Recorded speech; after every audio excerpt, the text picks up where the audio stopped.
Hi, I'm Bex. Thank you for clicking this video. Welcome to my tiny small little channel, and this is my video about how my entire family got COVID.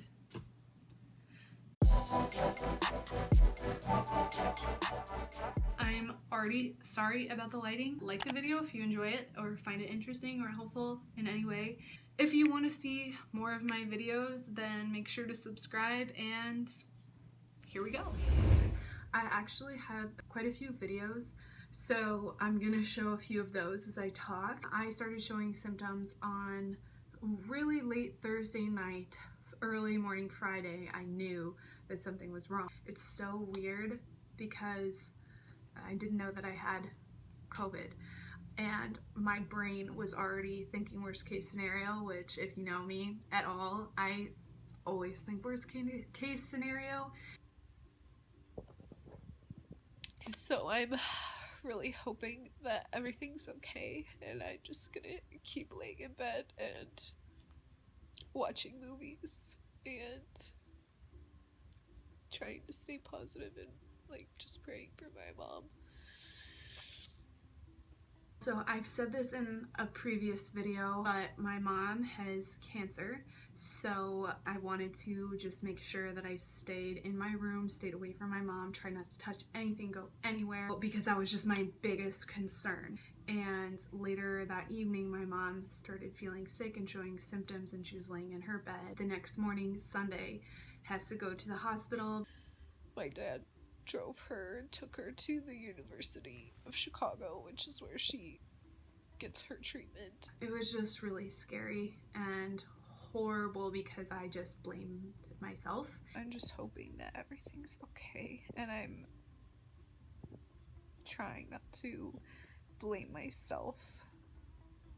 So a couple of hours later, my mom called my dad to tell him that she had tested positive for COVID. And so my dad said, "That's most likely what you have." And I took it so hard. Then after that, we all got tested on Sunday. So I'm answering this question.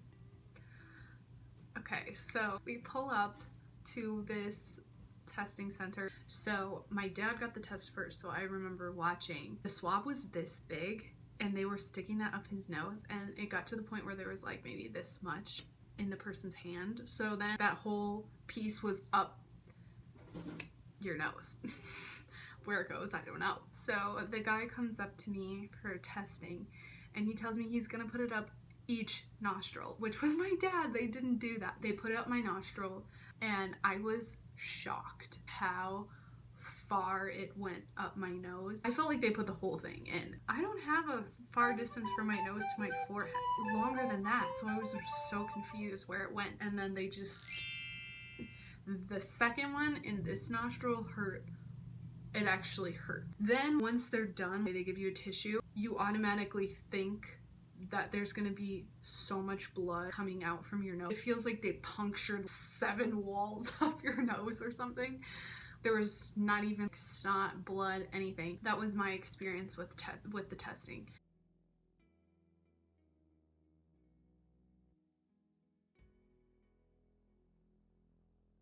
Side, we do one side of the nose. Once I hit my mark, we'll rotate about 5-6 times, then we're gonna be done. It's pretty quick and easy, okay? So just one? Yeah, just one side. Awesome. Yeah. Great. I've done 2, so. Yeah, it's been changing, and so but okay. We've been directed here only do one side. Okay. So do you have any questions for me? Do you want me to wear a mask over my mouth? No, you're okay. That's why I'm in. Okay. So whenever you're ready, go ahead and put your head up against your headrest and look all the way up for me. Okay. All right, and here we go.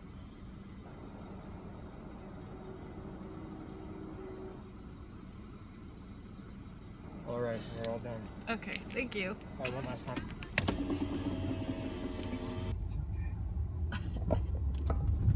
Okay, so I got a lot of questions about symptoms, so here, here, here, here, here. So I had a cough, so much congestion, my head hurt, and I kind of felt very lightheaded. I started having fever and chill and muscle ache. I felt all this pressure in my chest. One question I will answer is, How severe were my symptoms on a scale of like 1 to 10? So my symptoms, I would say, were a 6. It did last a long time and I had a hard time breathing. There was a few times where I thought I was going to pass out. Okay, how do you think you caught it? We really don't know. We have no idea. We have a few possibilities. The Saturday before, I went to an estate sale with one of my best friends, and we also went to Goodwill, and we wore a mask and we used hand sanitizer the whole time. But I do remember there was one store that we went into where we didn't wear our masks, but I do remember specifically touching my nose, itching my nose like this. So I remember thinking in my head, if I get sick, that's why. So maybe it was me, maybe I did give it to my family. And then my sister also said that she went somewhere Saturday evening. She said that maybe that's how she got it. So both of those days were Saturday. Okay, so the lighting has changed if you haven't noticed. So, okay. How has God comforted you in the midst of COVID, and what is he teaching you? The biggest thing was the fact that my mom had it, was hospitalized, but then was able to be released 2-3 days after she tested positive because she was doing so well. It's really great news that my mom potentially is coming home tomorrow afternoon. We're really hoping that everything works out. I'm home. And then also the fact that we found free testing, they didn't require insurance, was a huge blessing because I couldn't find anything. I had looked 2 days before, like I looked on Friday and I looked on Saturday about testing centers. I called, I researched everything and I couldn't find anything. And then Sunday, as soon as we find out, my dad looks online, we're doing a free testing right now, today only. So that was just another thing that was really just bizarre how it all, I mean, I had looked and then suddenly something was there. And then the fact that our symptoms weren't as bad, because there's some people, I mean, there's so many people who die from COVID. The people that do die are the people like my sister who has an autoimmune disease, or my mom who has cancer, and a specific cancer that affects her lungs. So that was just another thing where God was so present. He was there. It was so comforting. The question is, why are people in the US acting like COVID doesn't exist? For real. All I want to say is this.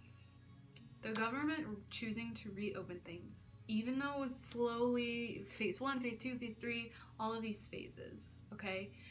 It creates this false sense of security, thinking that if you go out, things are better now, or you're not gonna get it, or the virus just killed out or died out because we were in quarantine for so long. When the truth is, the virus has not gone away. If anything, in the world, we've seen that it just has been coming back. I understand that being in quarantine is very tough and it's hard, especially like mentally and emotionally and socially. There's so many difficulties that come along with COVID, and it's hard because there are some severe cases, and then there's some cases that were like me and my family. So it's hard to make that call if you're the person that makes the call. But the bottom line is, the virus is here, and just as severe as it was in March when we first locked down. Except now everybody can go out in public and be with people and act as if nothing happened, when in all reality, the numbers quite possibly are getting worse. Okay, I think I answered all of the questions, so I hope that this video was helpful, comforting. If you want to share or say anything, please comment below, feel free to. I lowered my blind so that the lighting would be better. Make sure to subscribe and like this video if you enjoyed it, and I will talk to you guys again soon. Thanks for watching. Bye.